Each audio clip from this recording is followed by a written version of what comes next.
I'm Rita McMonagle with Entertainment Buzz. Please remember to like, share, and subscribe.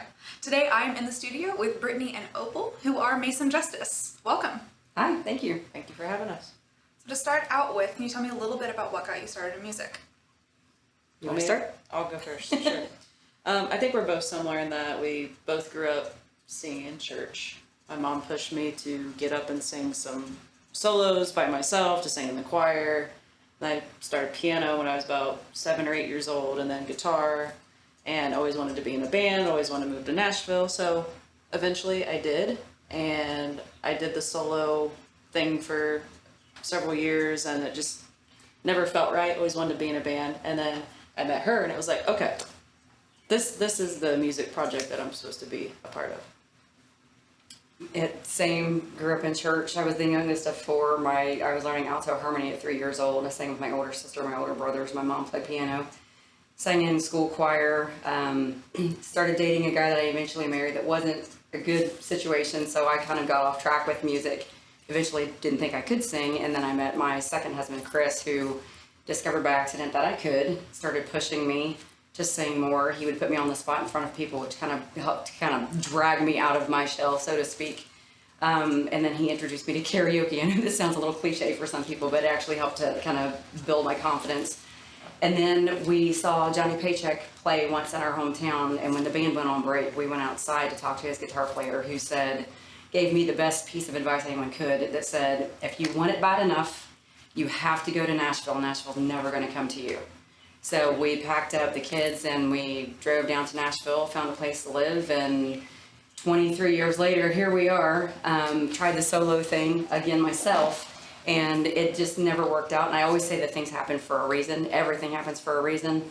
And I don't know if I can say this or not. Can I say it on? If we have to edit, we can edit. I'm not going to be mad. But I was invited to come down to the Nolensville Farmers Market as a third. Our friend Tanya Noga was playing with her down there.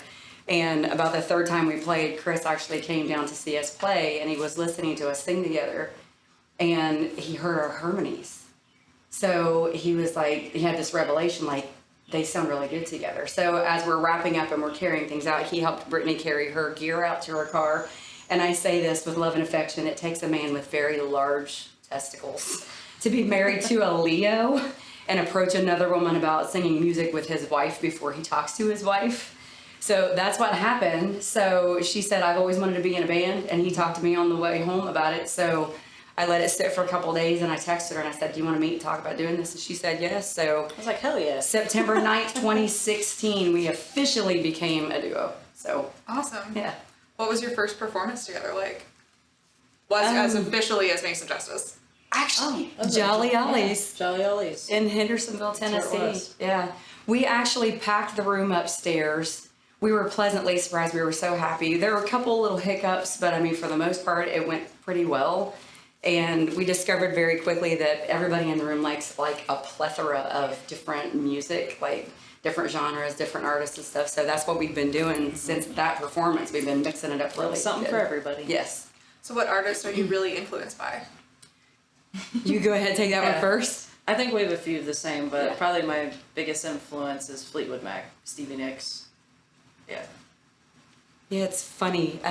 When I was dating my first husband, I grew up, like I said, I learned how to bank an 8-ball in a bar when I was 8 with my parents, if that tells you anything about my background.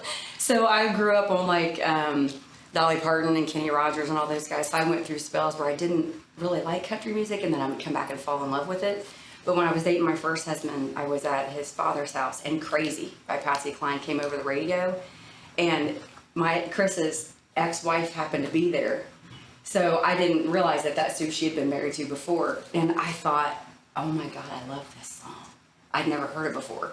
So that turned me on to like the traditional stuff. But yeah, like, oh my gosh, Pink Floyd, Journey, Ozzy Osbourne, oh my goodness. The Beatles. The Beatles, it's all over the place. Yeah.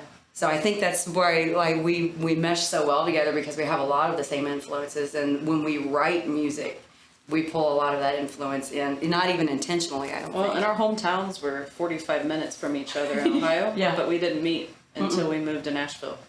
Yeah, I went to put her number in my phone, and it was already in there. It said, Brittany hosts the Writers Night at the 11th Frame in Hendersonville. I was like, Yeah, holy I met crap, her in I've already got person. her number.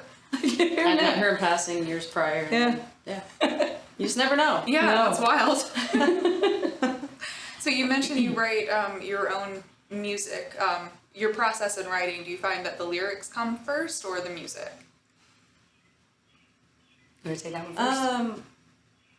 We've done it both ways, but we've tried to approach that, and our manager off the set there suggested, based off of our influences, he's like, think about your influences, how a lot of them write based off of riffs, and some of the most, signature songs that you think of, like Sweet Child of Mine, you think of the intro. He's like, try to write it more around the riff, and we just kind of took that and ran with it, especially on this album. There's several, like, signature type guitar riffs. And I can't play guitar like her. I'm just like strictly rhythm. So I would come up with a riff for the guitar, but I would sing it vocally. And then I would send it to her, and she would work it up on guitar, and that's where we jumped off from on a couple of the songs on the album. So, yeah.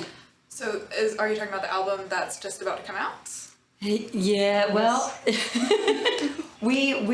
because last year was a huge hiccup for a lot of people. We were not, we're the same as everyone else. We actually released a single off of that album in September to radio and video channels, and it just didn't go as far as we wanted it to. So we were gonna the plan was first single release, wait a couple of months, second single release, wait a couple of months, album release. So we've kind of switched gears a little bit with that. We're actually selling them at our live shows now. Like I said, we do have the one single released already, but we're looking to do a couple of other things instead. So Like with the music. like TV and film, focusing on pitching songs for Great. that. Yeah. So you mentioned some touring. Do you have any dates coming up? If anybody wants to follow us and see where we're going to be, or just follow our general shenanigans. And we'll be at the Frank Brown Songwriting Festival in November. MasonJustice.com is the website. So like all of our show dates are listed on there. We have pictures and stuff there too. And Mason Justice Music Official on Facebook. Well, thank you so much for sitting down with us today. And thank you for tuning into Entertainment Buzz. Please remember to like, share, and subscribe.